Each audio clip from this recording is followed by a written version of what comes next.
দর্শক, আমি মোহাম্মদ জিহাদুল ইসলাম। আমি আমার সহকর্মী সহ এই মুহূর্তে আমরা অবস্থান করছি নড়াইলের নড়াগাতি থানার দক্ষিণ যোগানিয়া গ্রামে। আমাদের পাশে যে ব্যক্তিকে আপনারা দেখতে পাচ্ছেন, ইনি হচ্ছে আমাদের এলাকারই কৃতি সন্তান কামরুল বাহার, যাকে এক নামে সারা পৃথিবীর মানুষই চেনে। এটা আমাদের একটা গর্ব যে নড়াইলের আমাদের ভাই, তিনি একজন বিখ্যাত অভিনেতা। উনি দীর্ঘ 1996 সাল থেকে এই টিভি জগতের সাথে উনি জড়িত, থিয়েটারের সাথে উনি জড়িত। এ পর্যন্ত প্রায় শতাধিক নাটক তিনি করেছেন, যেটা মানুষের মনে দাগ কেটেছে, অনেক নাটকই। এবং আমরা তার সাথে একটু আগে আলাপচারিতায় জানতে পারছি আমাদের নড়াইল নিয়ে তিনি একটা কিছু ভাবছেন, নড়াইলের ইতিহাস ঐতিহ্য এইগুলো নিয়ে তিনি একটা কিছু করবেন। তা ভাই কি করতে চাচ্ছেন তার সাথে আমরা এই মুহূর্তে তার মুখে আমরা শুনবো। ভাই, আমাদের নড়াইলের ঐতিহ্য নিয়ে কি ভাবছেন? হ্যাঁ ভাই, একটু বলেন আপনি আমাদের নড়াইলের যে ইতিহাস ঐতিহ্য এটা নিয়ে একটা কিছু করার, একটু খোলাসা করেন আমাদের। শুরুতে আমি জি বলেন। বলেন বলেন, শুরু করুন। শুরুতে আমার প্রাণপ্রিয় নড়াইল জেলার সবাইকে ঈদের শুভেচ্ছা জানাচ্ছি এবং সবার প্রতি আমার আন্তরিক শুভেচ্ছা থাকলো। আমার জন্ম নড়াইলেই, তো সবসময় তো মানুষের জন্মস্থানের জন্য একটা বিশেষ টান থাকে। এই জন্য আমি ঈদে আমার সপরিবারে আমার গ্রামের বাড়িতে আসছি। তো আমি তো মূলত অভিনয় করি, দীর্ঘদিন যাবৎ শত শত নাটক করেছি, সিনেমা করেছি, কিন্তু সম্প্রতি আমি চিন্তা করলাম যে আমার নড়াইল জেলাকে নিয়ে কিছু একটা করা দরকার হবে। তো আমি আবার ছোটোবেলায় ব্যান্ডের সাথে জড়িত ছিলাম। আমার দাদা এই নড়াইলের একজন নামকরা সঙ্গীত শিল্পী ছিল, শেখ লায়েক মিয়া। তো জেনেটিকভাবে আমিও একটু গান করতে চেষ্টা করতাম। তো আমি একটা নড়াইল নিয়ে একটা গান করেছি, এই নড়াইলের গুণগান গানের নাম। এখানে থাকবে নড়াইলের এস.এম. সুলতানের পরিচিতি, বিশ্ববরেণ্য উনি ছিলেন।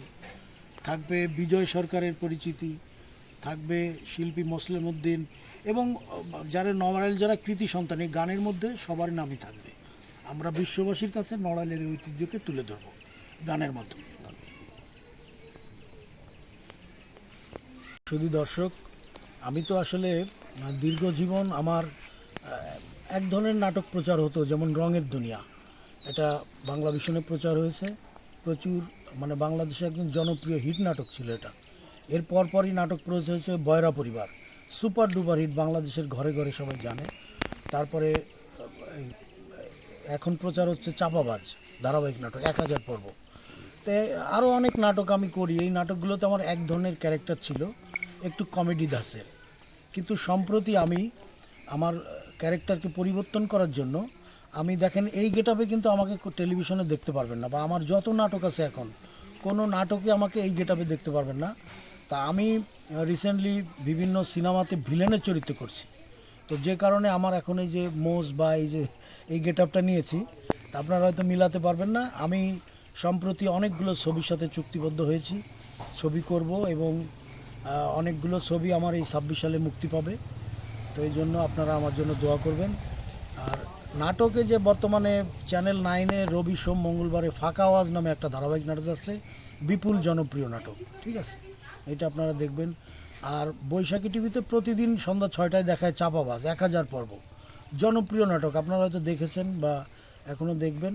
তারপরে আরও অনেক নাটক ধারাবাহিক প্রচার হচ্ছে, এখন আমিও বলতে পারি না, প্রচুর নাটক যায়, প্রচার হয়, 1 ঘন্টার নাটক, টেলিফিল্ম, হ্যাঁ, সিনেমা মুক্তি পাবে অনেকগুলো, এই আর কি। তো আপনারা আমার জন্য দোয়া করবেন যাতে আমি ভালো করতে পারি, এবং এই মিডিয়াতেও আমার একটা সুনাম আছে, আপনারা জানতে পারেন। একজন ভালো অভিনেতা হতে পারে কিনা জানি না, তবে একজন ভালো মানুষ হিসেবে আমার সুনাম আছে, এটা যাতে আমি ধরে রাখতে পারি, এই জন্য আপনারা দোয়া করবেন। নড়াইলবাসী নিয়ে আপনার কোনো মন্তব্য আছে নাকি? বা হ্যাঁ, নড়াইল খুবই ভালো একটা জায়গা, বা ঢাকা শহরে আমাদের নড়াইল বলতে অনেক সুনাম। তবে আমাদের এলাকার এই মানুষের ভিতরে একটু সম্প্রীতি কম। আগে যেমন কালচারে ভরপুর ছিল, গান হতো, নাটক হতো, তারপরে মেলা হতো, ঘোড়া দৌড় হতো, এগুলো কমে গেছে। কমে যে একটু পারিবারিক হানাহানি কলহ এগুলো বেড়েছে। তো আমি মনে করি আগামী দিনে এগুলো থাকবে না। তারপরে মাদকের একটা দূরত্ব আছে, আমরা এই সামনে মাদক নিয়েও কাজ করব যাতে এই এলাকায় মাদক না থাকে। এবং বর্তমান যিনি নির্বাচিত এমপি আছেন উনিও মাদকের বিরুদ্ধে কথা বলেছেন, মাদকের জিরো টলারেন্স বলেছেন। এবং আমরা চাই যে প্রশাসনও এইটা যাতে মেনটেন করে, যাতে এলাকা থেকে মাদক না থাকে। আমরা অনুষ্ঠান, গান বাজনা, নাটক, ঘোড়ার দৌড় এগুলো যেন বৃদ্ধি পায়, তাহলে আমাদের এলাকার নতুন প্রজন্ম এই দিকে এগোবে। এবং আমি কথা দিচ্ছি আপনাদের, নড়াইলের কেউ যদি নাটক, গান কোনো কিছু করতে চায় আমার সাথে যোগাযোগ করতে পারে। আমি সঠিক পথ দেখাতে পারবো অন্তপক্ষে।